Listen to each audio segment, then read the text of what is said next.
Hindi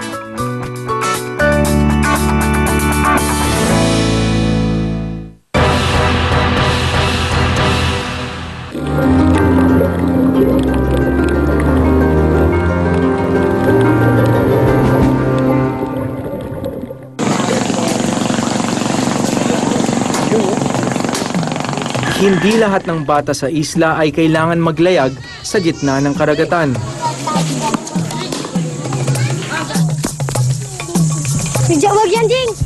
Tulad ni Rosemary Ilagan, 12 anyos at bunso sa 6 na magkakapatid. Sa mababaw na bahagi lang siya ng Pampang nanguhuli ng aquarium fish. 5 taon po ako natuto maglangoy at saka magdaragat po. Minsan po sinasama na po ako ng kuya ko managat. Kung isa niya rin daw pong managat, sumama na lang daw po ako para may pakinabang, sabi po ni papa ko. Parang tingin ko lang po, parang nakakatulong na rin ako sa magulang ko. Ayon sa ama ni Rosemary, hindi raw lugar ng isang babae ang pumalaot. Babaeng tao yun. Para lang naman sa akin yun sa mga lalaki. So, di ba, ang mga lalaki yun ang mahilig sa dagat. Ang babae, yun ang pilit ang dagat yun. Kasi naman, kung tustusin, mag-aaral sila maayos at dyan sila sa mga konsentrasahan, mga opisina, ganyan, maganda sa kanila, hindi sa dagat.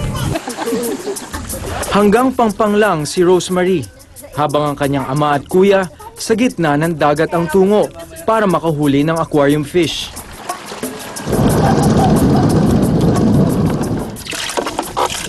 Si Alfie naman, tila sapat na ang nahuli sa kanyang pagsisid.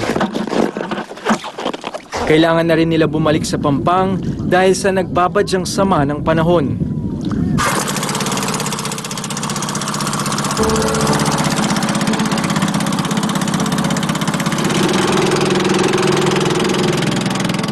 Sa kanilang pagbalik sa Pampang, bakas ang pagkahapo sa murang katawan ng binatilyo.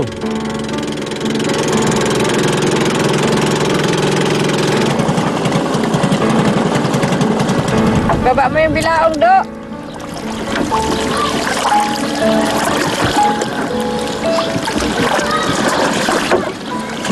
Gaano karami yung nahuli nyo ngayong araw na to? 50 po. 20 lang. Ano din yung pinakamahal yung nahuli? Happy sa rin po. Magkano yan pag binenta? Yung bininta po, 20.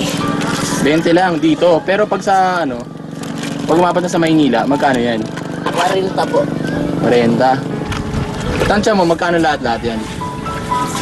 Binta po, mga 200 lang po. 200 lang mahigit mga 5 oras kayong nasa lao, tapos 200 lang maaaring yung kitaan nyo.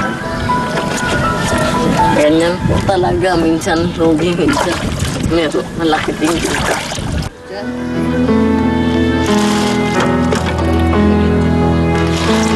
Kung swerte raw, kumikita sila ng 2,000 piso kada linggo.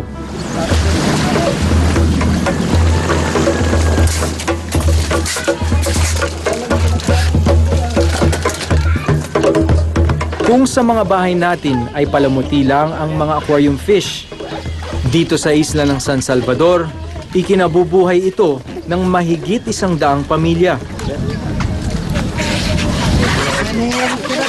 Tila isang sitio ng pet shop ang San Salvador. Bawat kubo kasi rito, may nakaimbak na mga aquarium fish para ibenta sa Maynila. Wala din po silang ibang mapaghanapan ng kanilang trabaho rito dahil di sila marunong magbukid, di sila marunong magtanim ng mga gulay. Yan lang po ang kanilang natututukan parati araw-araw sa kanilang kaugaliang hanap buhay sa karagatan. Kapag hindi po sila makadagat, halos wala na silang makakain.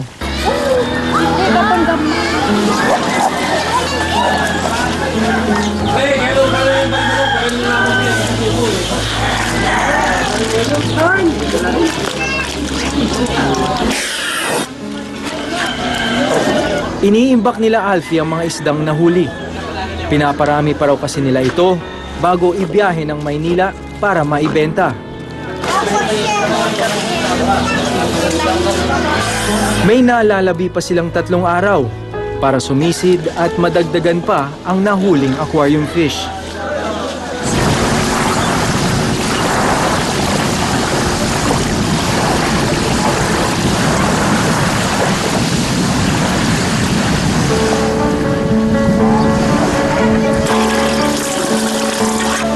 Pag-aon ni Alfie sa buong araw na pagsisid, diretso siya sa kanilang tahanan upang magbanlaw at magpahinga.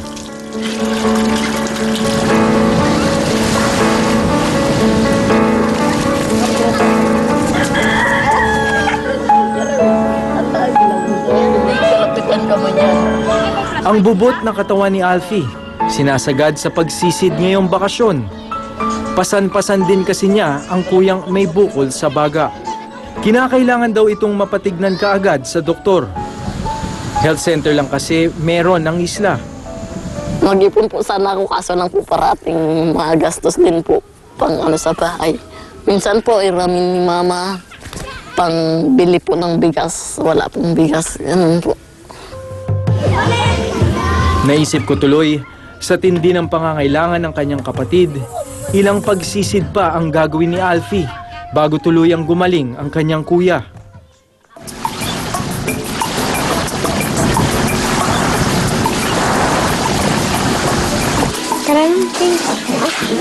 Si Rosemary naman, maaga pa lang ay nasa labas na ng bahay.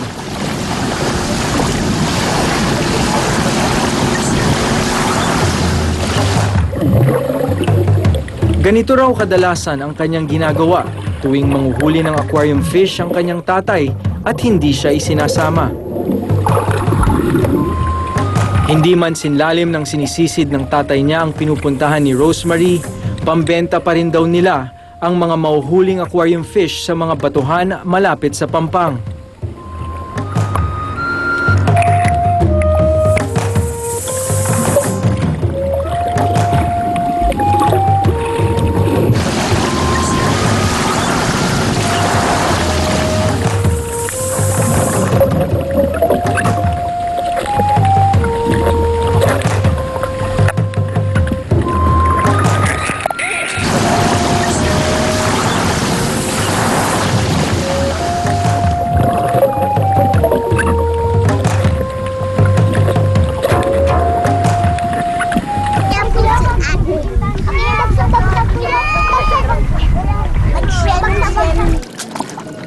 Papakita nga, ano ba yung nahuli nyo?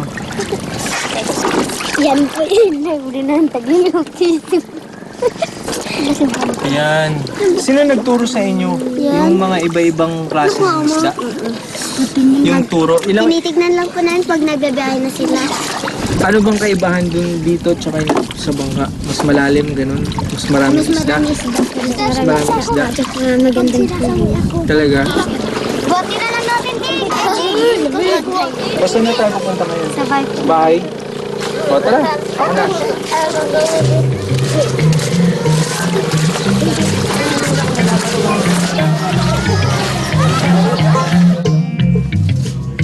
Dito rin nila iniimbak ang mga aquarium fish na ibinebenta nila.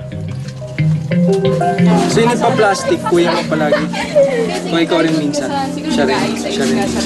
Oo, siya rin po.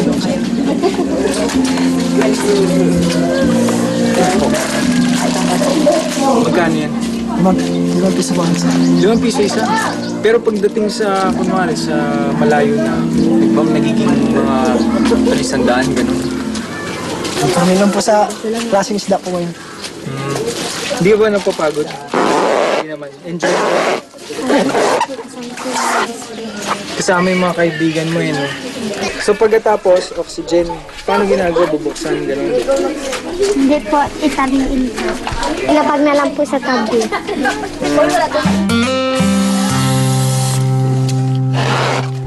Nadagdagan man ang kanilang huli, hindi pa rin daw ito sapat para maibiyahe ng Maynila.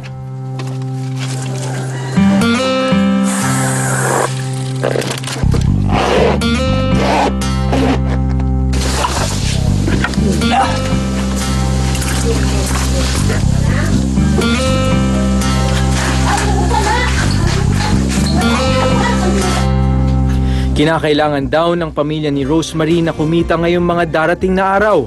lalo't malapit na ang mga bayarin sa eskwelahan.